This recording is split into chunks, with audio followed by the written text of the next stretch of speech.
ഈശോമിശിഹായ്ക്ക് സ്തുതിയായിരിക്കട്ടെ. എപ്പോഴും സ്തുതിയായിരിക്കട്ടെ. നമ്മളിങ്ങനെ കുറേ എപ്പിസോഡുകളെ കുറേ നല്ല നല്ല വിശേഷങ്ങൾ പറഞ്ഞുകൊണ്ടിരിക്കുകയാണ്. പക്ഷേ എനിക്കൊരു കാര്യം അറിയാം, എത്ര എപ്പിസോഡ് ചെയ്താലും തീരിയല്ലാത്ത ഒരു വിശേഷങ്ങളുള്ള ആളാണ് എൻ്റെ മുമ്പിൽ ഇരിക്കുന്നത്. അപ്പോൾ എനിക്ക് തോന്നുന്നു ഇന്ന് ഇതിന് മുമ്പ് ചോദിക്കാത്ത ഒരു പ്രത്യേക ടോപ്പിക് എടുക്കാമെന്നാണ് വിചാരിക്കുന്നത്.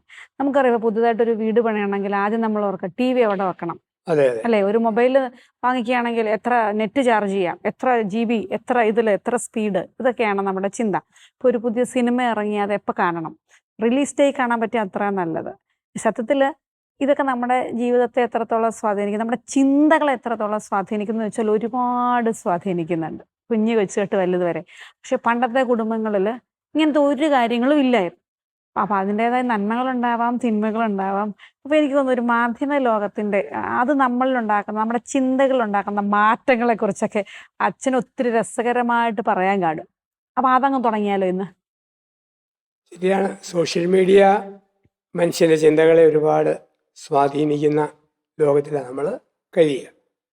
അത് സിനിമയാകാം, വാട്സപ്പ് മെസ്സേജ് ആകാം, യൂട്യൂബ് സന്ദേശമാകാം. ഇതെല്ലാം നമ്മുടെ ചിന്താധാരകളെ ഒരുപാട് സ്വാധീനിക്കുന്നുണ്ട്. പലപ്പോഴും അതിനൊക്കെ ബേസില ചില കൺക്ലൂഷൻ നമ്മൾ തന്നെ എടുക്കുക. ചില മനുഷ്യരെക്കുറിച്ച്, ചില സംഭവങ്ങളെക്കുറിച്ച് ഒക്കെ നമ്മൾ ഒരു ഉത്തരം കണ്ടെത്തുന്നതും അത് ചെല്ലുന്നതെല്ലാം ഈ സോഷ്യൽ മീഡിയയുടെ സ്വാധീനത്തിലാണ്. അതുകൊണ്ട് ചിലപ്പം ചില മനുഷ്യരെ വളരെ മോശമായിട്ട് കാണാൻ അത് സഹായിക്കും. ചിലരുടെ വ്യക്തിത്വം ഊതി പെരുപ്പിച്ച് വലുതാക്കാൻ സാധിക്കും. ഒരു തെറ്റായ ചിന്താധാര ഹൃദയത്തിൽ രൂപപ്പെടുത്താനായിട്ട് ഈ സോഷ്യൽ മീഡിയ നമ്മളെ സ്വാധീനിക്കുന്നുണ്ട്. അത് കുടുംബജീവിതമാണേലും, ദാമ്പത്യ സങ്കല്പമാണേലും, സാമ്പത്തിക എല്ലാ മേഖലകളിലും സാധാരണ പണ്ടുണ്ടായിരുന്ന അല്ലാത്ത തികച്ചും വ്യത്യസ്തമായ ഒരു മനോഭാവം ഉണ്ടാകുന്നുണ്ട്, ചിന്തകളുണ്ടാകുന്നുണ്ട്. ഇങ്ങനെയൊക്കെ ആണെങ്കിലും ഒക്കെ ആവും എന്നുള്ളൊരു തീരുമാനം. എനിക്ക് തോന്നുന്നത് അങ്ങനെ പറയുമ്പോൾ നമുക്ക് ഓരോ വിഷയത്തെക്കുറിച്ച് എടുത്തെടുത്ത് സംസാരിക്കാൻ തോന്നും. എനിക്ക് തോന്നുന്നു എല്ലാവർക്കും ആദ്യം അറിയേണ്ടത് സമ്പത്തിനെ കുറിച്ച് തന്നെയാണ്.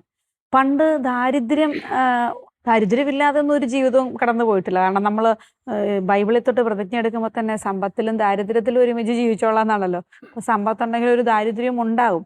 പക്ഷെ ഇന്നിപ്പം ദാരിദ്ര്യത്തെക്കുറിച്ച് പ്രൊമോട്ട് ചെയ്യുന്ന ഒന്നും തന്നെ കണ്ടിട്ടില്ല. പക്ഷെ ബൈബിളിൽ എപ്പോഴും ദാരിദ്ര്യത്തെ പ്രൊമോട്ട് ചെയ്തിട്ടാണ് പലതും കാണുക.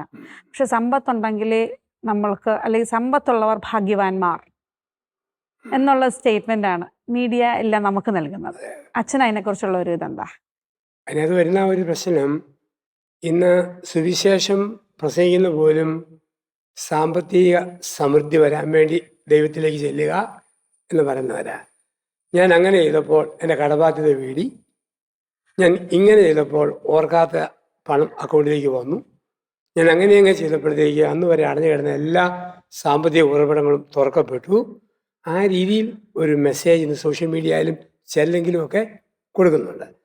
അപ്പം അങ്ങനെ വരുമ്പോൾ പുൽക്കൂട്ടിലെ ദാരിദ്ര്യവും ക്രിസ്തു പഠിപ്പിച്ച ദാരിദ്ര്യവും ദരിദ്രരെ ഭാഗ്യവാന്മാർ എന്നുള്ള ചിന്തയും നേരെ മാറ്റും ലോകത്തിൻ്റെ മീഡിയ. അവിടെ നോക്കുന്നത് സമൂഹത്തിൽ വിലയുള്ളവൻ, സമ്പത്തുള്ളവനാണ്, പണത്തിന് മീതെ പരുന്നും പറക്കുകയില്ല. ആ ഒരു രീതി അങ്ങ് വന്ന എല്ലാവരുടെയും ഓർമ്മ കുറച്ച് കാശുണ്ടാകുക, ഉണ്ടായിട്ട് അടിച്ചു കുടിക്കുക. അങ്ങനെ കാശുണ്ടായാൽ ഇഷ്ടമുള്ള ഡ്രസ്സ് മേടിക്കാം, ഇഷ്ടമുള്ള ആഭരണം മേടിക്കാം, ഇഷ്ടമുള്ള പെര പണിയാം, ഇഷ്ടമുള്ള ടൂർ നടത്താം. എല്ലാ അടിസ്ഥാനം സമ്പത്ത്. പക്ഷേ അതുകൊണ്ട് എന്ത് സംഭവിക്കും? കടബാധ്യത വന്നു കഴിയുമ്പം ഇവനെ ഉപേക്ഷിച്ചേക്കാമെന്ന് നമുക്ക് തോന്നും. ജോലി നഷ്ടപ്പെട്ട ഭാര്യ ഇനി അനാഥന അവന് തോന്നും. യൂസേഴ്സ് വേസ്റ്റ് ആയിട്ട് കാണാൻ തുടങ്ങും സമ്പത്തിൽ ആശ്രയിച്ചാൽ. ബൈബിളിൽ തന്നെ പഠിപ്പിക്കുന്നൊരു പാഠമുണ്ട്, സമ്പത്തിൽ ആശ്രയിക്കുമ്പോൾ കൂട്ടുകാരുണ്ട്, സമ്പത്തില്ല പിന്നെ കൂട്ടുപന്നിയവും. അതെ, നമ്മൾ കഴിഞ്ഞ തവണ കുറിച്ച് സംസാരിക്കുകയും. ഇതുപോലെ നമുക്ക് സംഭവിക്കും ജീവിതത്തില്. സാമ്പത്തിക നിലയില്ലേ, ആർക്കും വേണ്ട, വേസ്റ്റ്. അതുകൊണ്ട് എന്താ ചെയ്യുക? എങ്ങനെയെങ്കിലും കാശുണ്ട്, ഏത് വിധത്തിലെങ്കിലും പണം ഉണ്ടാക്കുക, പണം ഉണ്ടാക്കി സമ്പന്നനാകുക, അങ്ങനെ സമൂഹത്തിൻ്റെ ഒന്നാം സ്ഥാനത്തേക്ക് എത്തുക. അപ്പം അങ്ങനെയുള്ള ഒരു പ്രവണത, ടെൻഡൻസി എല്ലാവരും ഉണ്ട്. അത് ഏറ്റവും പ്രൊമോട്ട് ചെയ്യുന്നത് സോഷ്യൽ മീഡിയകളാണ്. ഞാൻ അച്ഛൻ്റെ ഇടയ്ക്കൊന്ന് കയറുക. കാരണം ഇത് പറഞ്ഞപ്പോൾ എൻ്റെ മനസ്സിലൊരു കാര്യം വന്നത്, എന്തായാലും സമ്പത്തുണ്ടാകുമ്പോൾ ഇടയ്ക്ക് ദാരിദ്ര്യവും ബുദ്ധിമുട്ടുകളൊക്കെ ഉണ്ടാവും. പക്ഷെ നമുക്ക് ഈ സമ്പത്ത് കുറയുമ്പോൾ മനുഷ്യനല്ലേ, സ്വാഭാവികമായിട്ട് ഇറിറ്റേഷൻസ് വരും, ദേഷ്യം വരും. കൊച്ചിൻ്റെ ഫീസ് അടയ്ക്കാൻ ചോദിക്കുമ്പോൾ കാശില്ല, ലോൺ അടയ്ക്കാൻ നോക്കുമ്പോൾ പൈസ ഇല്ല. അപ്പം ഭാര്യയ്ക്കാണെങ്കിലും ഭർത്താവിനാണെങ്കിലും അങ്ങോട്ടും ഇങ്ങോട്ടും ദേഷ്യവും ബുദ്ധിമുട്ടും ഒക്കെ വരും. കഴിഞ്ഞ ദിവസം ഞാൻ കണ്ടൊരു സ്റ്റേറ്റ്മെൻറ്റ്, ദാരിദ്ര്യത്തിൻ്റെ കാലത്ത് കൂടെ നിൽക്കുന്ന ഭാര്യയാണ് ഏറ്റവും നല്ല ഭാര്യയാണ്. പക്ഷേ അതങ്ങനെ നിൽക്കാൻ അച്ഛൻ 1-2 ടിപ്സൊക്കെ ഇന്നത്തെ അമ്മമാർക്കൊക്കെ ഒന്ന് പറഞ്ഞു കൊടുക്കുകയാണെങ്കിൽ നല്ലതായിരിക്കും. ഈ ഇങ്ങനെ ഇറിറ്റേറ്റ് ചെയ്യുന്നവരും ചിലർ പ്രാർത്ഥിച്ച് വല്ലാണ്ട് കൂടെ നിൽക്കും, അതിനൊക്കെ ഒരു വല്ലാത്ത ഗ്രേസ് വേണം. ഇന്നത്തെ തലമുറയിൽ കൈ കാശില്ലെങ്കിൽ ഈ പറഞ്ഞ പോലെ വേണ്ട. അപ്പം നമുക്ക് അതിനെ എങ്ങനെ ഒന്ന് ഓവർകം ചെയ്യാം? അതിത്രേ ഉള്ളൂ. ഒരുമിച്ച് ഒരു വഞ്ചി തുഴയുകയാണ്. അങ്ങനെ തുഴയുമ്പോൾ 2 ദിശയിലേക്ക് തുഴഞ്ഞാൽ ആ വഞ്ചി വെള്ളത്തിൽ മുങ്ങിപ്പോകും. ദാമ്പത്യം ഒരു തുഴച്ചിൽ ആരംഭിക്കുകയാണ്. അതാണ് ഇന്നു മുതൽ മരണം വരെ സമ്പത്തിലും ദാരിദ്ര്യത്തിലും എടുത്തു പറയാൻ 3 തലങ്ങളുണ്ട്. സമ്പത്ത്, ദാരിദ്ര്യം, അത് സാമ്പത്തിക നില. ആരോഗ്യത്തിലും അനാരോഗ്യത്തിലും അത് ശാരീരിക തലം. ഏകമനസ്സോടെ ജീവിക്കുക, മാനസിക തലം. ഈ 3 തലത്തിലാണ് ദാമ്പത്യത്തിൻ്റെ യോജിപ്പ്. ഇവിടെ എവിടെ എതിര് വന്നാലും അവിടെ തകർച്ചയാണ്. 2 അഭിപ്രായം വന്നു, തകരും. ഏകമനസ്സ് പോയി, ആ കുടുംബം തകരും. അസുഖം വന്നു, ഭാര്യയ്ക്ക് മാരകരോഗമാണ്, എന്നാൽ ഇവിടെ അങ്ങ് വിട്ടേക്കാം, അവിടെ തീർന്നു. അതുപോലെയാണ് സാമ്പത്തികം. ഭർത്താവിന് ജോലിയില്ല, ബുദ്ധിമുട്ടാണ്, ഒന്നും കുഴപ്പമിട്ടല്ല, എങ്ങനെയോ സംഭവിച്ചു പോയി. അപ്പം ഇനി അയാളോടെ ജീവിച്ചിട്ട് കാര്യമില്ല. അല്ലെ, ഭാര്യയ്ക്ക് നല്ല ജോലി ഉള്ളപ്പോഴാണ് കല്യാണം കഴിച്ചത്, പിന്നെ എങ്ങനെയോ അങ്ങ് പോയി, ഇനി ഇവിടെ വേണ്ട. ഇപ്പോൾ കല്യാണം കഴിച്ചത് ഭാര്യയല്ല, സമ്പത്തിനെയാണ്. കല്യാണം കഴിച്ചത് ഭർത്താവിനെയല്ല, സമ്പത്തിനെയാണ്. അതേസമയം ഉള്ള സമ്പത്ത് കുടിച്ച് ഉഴപ്പി അലമ്പി കളയുന്ന കിട്ടിയവന്മാരുണ്ട്. അവിടെ ഒരു പക്ഷേ ഭാര്യയ്ക്ക് അകൽച്ച വരാം. ആ അകൽച്ച നമുക്ക് മാറ്റി പറയാൻ പറ്റിയല്ല. എങ്കിലും മറ്റു വശം പറഞ്ഞാലും അത് ശരിയല്ല എന്നേ പറയാൻ പറ്റുള്ളൂ. സമ്പത്തിന് അമിതമായി ഊന്നൽ ഒരു സ്ത്രീ കൊടുത്താൽ ആ കുടുംബം തകർന്നു. ഭർത്താവ് കൊടുത്തോ ആ കുടുംബം തകർന്നു. കാരണം അത് 2ാം തലമാണ്. ഏകമനസ്സോടെ ജീവിക്കുന്നതിന് വിപരീതമാണ് ഭൗതിക സ്വത്തിനുള്ള ഊന്നൽ. അത് വേണമെന്നല്ല, ആവശ്യത്തിന് വേണം, തീർച്ചയായിട്ടും വേണം. ഇങ്ങനെ കുടുംബം നിലനിൽക്കത്തുള്ളൂ. ഇല്ലാതെ ഭാവനയെ പറഞ്ഞിട്ട് കാര്യമില്ല. പക്ഷെ എങ്കിലും അമിതമായ ശ്രദ്ധ അതിലേക്ക് കൊടുക്കരുത്. അങ്ങനെ കൊടുക്കാനുള്ള പ്രവണത സോഷ്യൽ മീഡിയയും പരസ്യങ്ങളും ആൾക്കാർക്ക് കൊടുക്കുന്നുണ്ട്. ഇപ്പോൾ എപ്പോഴും തോന്നുന്നത് കാശ്, ധനവാൻ, അതുണ്ടെങ്കിലേ ഉള്ളൂ, അല്ലെങ്കിൽ ഇല്ല. ഈ ഒരു ചിന്തയാണിന്ന് ചിന്താതലത്തിൽ സാമ്പത്തിക മേഖല നമുക്ക് പ്രത്യേകിച്ച് പരസ്യത്തിലൂടെ കാണുന്ന, മീഡിയയിൽ കാണുന്ന ചിന്തകൾ നമ്മളെ സ്വാധീനിക്കുന്നത്. ഞാൻ അത് പറഞ്ഞപ്പോൾ ഓർക്കുവാണ്, ഇപ്പോൾ ഒരു കല്യാണം നടക്കുന്ന സമയമാണെന്ന് വിചാരിച്ചോ, നമ്മൾ എന്തൊക്കെ സുവിശേഷം പറഞ്ഞാലും എന്തൊക്കെ ചിന്തകൾ ഉണ്ടായാലും നമ്മൾ പറയും സ്ത്രീധനം ഒന്നും വേണ്ട, ഒന്നും മേടിക്കില്ല, ഞങ്ങൾക്കൊന്നും വേണ്ട, പക്ഷെ നിങ്ങൾക്ക് ഇഷ്ടമുള്ളത് നിങ്ങൾ ചെയ്തോളൂ എന്ന് പറയുകയും ചെയ്യും. എന്നാൽ ഒന്നും കൊടുക്കുന്നില്ലെന്നോ അല്ലെങ്കിൽ ഒന്നും ചെയ്യുന്നില്ലെന്നോ പറഞ്ഞാൽ ചിലപ്പോൾ ആ കല്യാണം നടന്നില്ലെന്ന് തന്നെ വരും. ആ ഒരു പോർഷനും അല്ലെ ആർഭാടങ്ങളൊക്കെ ഒന്നും ഒരു കുറവുമില്ല. അപ്പം നമ്മുടെ തന്നെ ഒരു വിവാഹത്തിൽ പോലും എന്നാൽ ഒരു പാവപ്പെട്ട കുട്ടിയെ കെട്ടിയേക്കാം, അങ്ങനെയൊന്നും പലരും ചിന്തിക്കാറില്ല. എനിക്ക് തോന്നുന്നു അതിനെപ്പറ്റി അച്ഛൻ്റെ അഭിപ്രായം. അത് ചിലപ്പോൾ എനിക്ക് തോന്നാറുണ്ട്, ഒരു സമ്പത്തുള്ള വീട്ടിലെ ആളാണെങ്കിൽ ഏതാണ്ട് അതുപോലൊക്കെ തന്നെയുള്ള ആളെ കല്യാണം കഴിച്ചില്ലെങ്കിൽ പിന്നീട് ഒരു കോംപ്ലക്സ് വരാമോ എന്നും ഞാൻ ചിന്തിച്ചിട്ടുണ്ട്. അപ്പോൾ ആ ഒരു കാര്യത്തെക്കുറിച്ച് അച്ഛൻ എന്താ പറയുക? ആത്മീയ തലങ്ങളിൽ വളർന്ന ആൾക്കാർ സമ്പത്തുള്ളിലവർക്കും ഒരു അനാഥ കുട്ടിക്ക് ജീവിതം കൊടുത്തേക്കാം. അതൊരു പുണ്യത്തിൻ്റെ ഒരു മകുടോദാഹരണമായിട്ട് പോകുന്നതാണ്. അതെല്ലാ രീതിയിലും നമുക്ക് പറയാൻ പറ്റിയല്ല. വിവാഹത്തിൻ്റെ വിജയം ഈക്വൽ സ്റ്റാറ്റസ് ഉള്ളൊരു കല്യാണം കഴിക്കുന്നതാണ്. ബാക്കിയൊക്കെ തിയറിയിലേ ഉള്ളൂ, പ്രാക്ടിക്കലി അത്രയേ ഉള്ളൂ. പിന്നെ ഈ സ്വർണത്തിനൊക്കെ കൊടുക്കുന്ന ഊന്നൽ നമുക്ക് അത്ഭുതമാണ്. സത്യം പറഞ്ഞാൽ സ്വർണ്ണവില കൂടും തോറും അത് മേടിക്കേണ്ടെന്ന് തീരുമാനിക്കുന്നതാണ് ധാർമ്മികത, ആത്മീയത. അതിന് പകരം ആ കാശും കൂടെ കൊടുത്തേക്കാം. സ്വർണത്തിന് വേണ്ടി ചിലവാക്കുന്ന പൈസ 10 ഉരുക്കത്തിൽ കിടക്കട്ടെ, അല്ലെ അവിടെ ഒരു ഫിക്സഡ് ഡിപ്പോസിറ്റ് ഇട്ടേക്കുക. ഇതെന്തിനാ? ഇത് മുഴുവൻ ദേഹത്ത് വെച്ചുകൊണ്ട് നടക്കുമോ? പലപ്പോഴും കൊണ്ടുപോയി അവർ കൊണ്ടുപോയി ഒരു ബാങ്കിൻ്റെ ലോക്കറിൽ കൊണ്ടുപോയി കൂട്ടി വെക്കും. ഒന്നും എടുത്തില്ല. പിന്നെ വട്ടാണോ ഇങ്ങനത്തെ മേടിച്ചിട്ട്? അപ്പം എൻ്റെ ഒരു കാഴ്ചപ്പാട്, ഫ്രണ്ട് പേജിലൊക്കെ പരസ്യം വരുന്ന സാധനങ്ങളുടെ കടയിൽ പോയി ഷോപ്പിംഗ് നടത്താൻ പാടില്ല. അവർ കളിപ്പിക്കുന്നവരാ. അത് ഏത് കമ്പനി, ഏത് കടക്കാരും പരസ്യം കൊടുത്തു അതിൻ്റെയും കൂടെ കാശ് നമ്മളിൽ നിന്ന് കട്ടെടുക്കും. അല്ല, ഇതൊരു ചിന്തയാ, മാധ്യമ ചിന്തയാണ്. അപ്പോൾ സാധാരണഗതിയിൽ വലിയ പരസ്യമില്ലാത്ത സാധാരണ കടയിൽ നിന്ന് സാധനങ്ങൾ മേടിക്കാവും. സാധാരണ കട. അല്ലെങ്കിൽ വലിയ വലിയ പരസ്യമുള്ള കടക്കാർ ഇളവിൽ തന്നിട്ട് കുറേയൊക്കെ പിന്നെ എല്ലാം പൂട്ടി കഴിയുമ്പം അവൻ നിശ്ചയിക്കുന്ന വിലയായിട്ട് മാറും.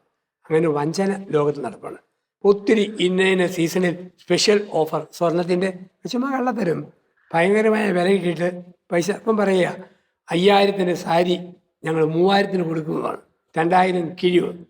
എവിടാ 3000 സാരിയാ 3000 കൊടുക്കുന്നത്? 5000 ആരാ പറഞ്ഞത്? ഒത്തിരി കളിപ്പീരുണ്ട് ഇങ്ങനെ. അത് സ്വർണം, കട, ഉപയോഗ സാധനം, ഒത്തിരി കാര്യങ്ങൾ. അപ്പം അങ്ങനെയുള്ളപ്പോൾ ഒരു ബുദ്ധിയുള്ള മനുഷ്യൻ വലിയ പരസ്യമുള്ളതൊന്നും മേടിക്കരുത്. അങ്ങനെ ബോയ്ക്കോട്ട് ചെയ്യാൻ പഠിക്കണം. സ്വർണത്തിന് വില കൂടുമ്പോൾ അത് വേണ്ടെന്ന് വെക്കാൻ പഠിക്കണം. വെച്ചിട്ട് ആ പൈസ കൂടി ഭർത്താവിനും ഭാര്യയ്ക്കും ഫിക്സ് അക്കൗണ്ടായിട്ട് ഇട്ട് കൊടുത്തേക്കുക. പൈസ കൊടുക്കുന്നെങ്കിൽ അതേ സാധിക്കും. അത് പറഞ്ഞപ്പോൾ ഞാൻ ഓർക്കുന്നത്, നമുക്കറിയാം ഈ മാധ്യമ ചിന്തകൾ അനുസരിച്ചിട്ട് ത്യാഗമോ സഹനമോ വേണ്ടെന്ന് വെക്കലോ ഒന്നുമില്ല. സുഖിക്കുക, രസിക്കുക. ഭക്ഷണമൊക്കെ ഒരാഴ്ചയിൽ ഒരു ദിവസം പുറത്തു പോയി കഴിച്ചില്ലെങ്കിൽ നമുക്ക് ഭയങ്കര വിമിഷ്ടമാണ്. ഞാൻ അടക്കമുള്ളവർക്ക് അങ്ങനെയാണ്. ഒരു ദിവസമെങ്കിലും പോയി കഴിക്കണം. പുതിയ കാറുകളൊക്കെ ഇറങ്ങുമ്പം ആ ട്രെൻഡിനനുസരിച്ച് പോയില്ലെങ്കിൽ, അതിലോടിച്ചില്ലെങ്കിൽ ഒക്കെ എല്ലാവർക്കും ബുദ്ധിമുട്ടുള്ള ഒരു കാലഘട്ടമാണ്. അപ്പോൾ ഈ സുഖിക്കുക, രസിക്കുക, ഈ ചിന്തകളെ കുറിച്ച് അച്ഛൻ എന്താ പറയാനുള്ളത്? ഈ മനുഷ്യൻ്റെ അടിസ്ഥാനപരമായ കുഴപ്പം അവൻ്റെ ചിന്ത ഞാൻ ശരീരമാണ്. ഞാൻ ശരീരവും ആത്മാവും എല്ലാം കൂടെ ചേർന്നതാണ്. അതിന് പകരം ഞാൻ ശരീരമാണെന്ന് ചിന്തിക്കുമ്പം എൻ്റെ ശ്രദ്ധ മുഴുവൻ ദേഹത്തിനാണ്. നമ്മൾ തന്നെ ഓർത്താൽ മതി, ഒരു ദിവസത്തിൻ്റെ എത്ര മണിക്കൂറാണ് ദേഹത്തിന് വേണ്ടി തന്നെ ചിലവഴിക്കുക. കുളിമുറിയാകാം, മേക്കപ്പ് ആകാം, ബ്യൂട്ടി പാർലറാകാം, ത്രെഡിങ്, വാക്സിങ്, നെയിൽ പോളിഷിങ്, ഇങ്ങനെയെല്ലാം ചെയ്ത് നടക്കും. സത്യം പറഞ്ഞാൽ വിവാഹത്തിന് ഒരു പെണ്ണ് വരുമ്പോൾ നമുക്ക് തന്നെ തോന്നും ഇതേതാ. ഒരു ഷേപ്പുമില്ല. മേക്കപ്പ് കഴിയുമ്പോഴത്തേക്ക് മര്യാദ നല്ല സുന്ദരി പെണ്ണ് ഒന്നുകൂടെ നോക്കും. ഇത് പിശാചിന് കൂട്ടി പച്ചയും കുത്തി കടുവാടെ പോലെ കൈക്ക് പോകാൻ വരച്ച് പേക്കോലം കെട്ടി വരും. അവിടെ ഭയങ്കരമാണ്. ചുമ്മാ ബ്യൂട്ടി പാർലറുകാർ കണ്ടുപിടിക്കുന്ന ടെക്നിക്കാണ് കാശുണ്ടാക്കാൻ വേണ്ടി. ആരെങ്കിലും പറഞ്ഞിട്ടുള്ളൂ വളയം ഉണ്ടാക്കി മന്ത്രകോടി തൂക്കാൻ? അത് കയ്യെ തൂക്കേണ്ടതാ. ഇതാരാ കണ്ടുപിടിച്ചത്? ഒത്തിരി പേരുണ്ട്. ചുമ്മാ ബ്യൂട്ടി പാർലറുകാർ കാശുണ്ടാക്കാൻ വേണ്ടി ഉണ്ടാക്കുന്നതാ. എന്നുവെച്ചാൽ അതിനൊക്കെ നമ്മൾ നിന്ന് കൊടുക്കുന്ന നമ്മളാണ് വിഡ്ഢികൾ. ഒരു പെണ്ണിന് പറയണം എൻ്റെ ഈ ഷേപ്പിൽ എന്നെ കിട്ടുന്നുണ്ടെങ്കിൽ കിട്ടിയാൽ മതി. ഒരുത്തൻ പറയാൻ എൻ്റെ അടി കോമാളി വേഷം ഒന്നും വേണ്ട, നോർമൽ. ബാക്കിയെല്ലാം അഭിനയമല്ലേ. മേക്കപ്പ് എല്ലാം അഭിനയമാണ്. അഭിനയം ഒരിക്കലും സത്യമല്ല. അതുകൊണ്ടാണ് അഭിനയ ലോകത്താണ് ഏറ്റവും കള്ളത്തരം എന്ന് സമൂഹത്തിൽ പറയുന്നത്. കാരണം യാഥാർത്ഥ്യമല്ല. സിനിമാക്കാർ അഭിനയം, സീരിയൽ അഭിനയം, യാഥാർത്ഥ്യമല്ലല്ലോ. അത് പറഞ്ഞപ്പോഴാണ് ഒരു അഭിനയത്തെ കുറിച്ച് എനിക്ക് ഇതിനിടയിൽ കൂടെ ചോദിക്കാൻ തോന്നുന്നത്. ഇപ്പൊ വളരെ പ്രമാദമായ ഒരു അഭിനയം ഉണ്ടല്ലോ കല്യാണത്തിന് മുമ്പ്, സേവ് ദ ഡേറ്റ്. അച്ഛൻ അത് കണ്ടിട്ടുണ്ടോ? പിന്നെ എന്താ തോന്നുന്നത്? എന്നെ തൊഴിലില്ലാ കമ്പനികളുടെ പരിപാടി, അച്ഛനും എൻ്റെ രീതി, ഇതൊന്നും ഇല്ലാതെ അന്തസ്സോടെ കല്യാണം കഴിച്ച അപ്പനമ്മമാരും ദമ്പതികളും ഉണ്ട്. ഇതൊക്കെ ചുമ്മാ ഷോ. കാശുണ്ട്, ഗോഷ്ഠി കാണിക്കണം, അല്ലാണ്ട് ഇതിനകത്ത് ഒരർത്ഥവും ഇല്ല. ആത്മീയമായി ഒരർത്ഥവും ഇല്ല. സമ്പത്ത് ഇഷ്ടം പോലെ ദൂർത്തടിക്കാനുള്ള പരിപാടി. അല്ലെ ബേബി ഷവർ. എന്നാ ഷവർ? പണ്ട് ഗർഭിണികൾ ഷവർ എടുത്തിട്ടാണ് പോയത്. അതിനെ കുറ്റപ്പെടുത്തുമല്ല, ഇതിൻ്റെ ഒന്നും ഒരു ആവശ്യമില്ല. ചുമ്മാ ആരോ ഉണ്ടാക്കി കൊണ്ടുവന്ന ചില കീഴ്വഴക്കങ്ങൾ എല്ലാവരും ഫോളോ ചെയ്യുക, അല്ലെങ്കിൽ ഞങ്ങൾ ഔട്ടാ. അതാണ് ഈ മാധ്യമ ചിന്ത ശരിക്കും, അല്ലേ? അല്ലെങ്കിൽ നമ്മൾ ഔട്ടാണ്, നമുക്കെന്തോ ഒരു നമ്മൾ പിശുക്കാണെന്ന് പറയുന്നവരുണ്ടാവും. നമുക്കൊരു അല്ലെങ്കിൽ ശരിയാ അത് അങ്ങനെ. പക്ഷെ നമ്മളൊക്കെ പണ്ടൊക്കെ പറയുമായിരുന്നു ഈ ഗർഭിണികളുടെയൊക്കെ ബേബി ഷവർ നടത്തുമ്പോൾ ഞാനിങ്ങനെ പലപ്പോഴും ആലോചിച്ചിട്ടുണ്ട്, പണ്ടൊന്നൊരു കുഞ്ഞുടുപ്പ് പോലും കൊച്ചുണ്ടാകുന്നതിന് മുമ്പ് മേടിച്ച് വെക്കില്ല. കാരണം കൊച്ചുണ്ടായാലല്ലേ അത് ഉണ്ടായെന്ന് പറയാൻ പറ്റുള്ളൂ. എന്തോരം അപകടങ്ങൾ, പ്രശ്നങ്ങളൊക്കെ വരാറുണ്ടെന്നുള്ളത്. പക്ഷെ ഇപ്പം അതിന്റെ ട്രെൻഡൊക്കെ മാറി തുടങ്ങി. കാരണം എൻ്റെ കൂട്ടുകാരിയുടെ വീട്ടുകാരങ്ങനെ കാണിച്ചാൽ ഞാനും അത് കാണിക്കണം. നമ്മളുടെ മേലെ ഒരു പ്രഷർ വരികയാണ്, ആവശ്യമില്ലാത്തൊരു പ്രഷർ. അതുവഴി സാമ്പത്തിക ദുരുപയോഗം. അപ്പോൾ ഒത്തിരി കാര്യങ്ങൾ ഇതൊന്നുമില്ലാതെ എത്രയോ അന്തസ്സോടെ കല്യാണം കഴിച്ച നമ്മുടെയൊക്കെ അപ്പനമ്മമാരുണ്ട്, എത്ര ഭംഗിയായിട്ട്. ഈ ഷവറും ഇതും എല്ലാം കഴിഞ്ഞിട്ട് ഡൈവോഴ്സിന് കൊടുത്ത് എത്ര പേരെ കാണുന്നു. എല്ലാം സേവയുടെയും ഒക്കെ ഉണ്ട്. പിന്നെ പിരിയുന്ന കാണാമല്ലോ. എൻ്റെ അടുക്ക് എത്ര കേസാണ് വരുന്നത്. ഇതിനകത്തൊന്നും വലിയ പ്രാധാന്യമൊന്നുമില്ല.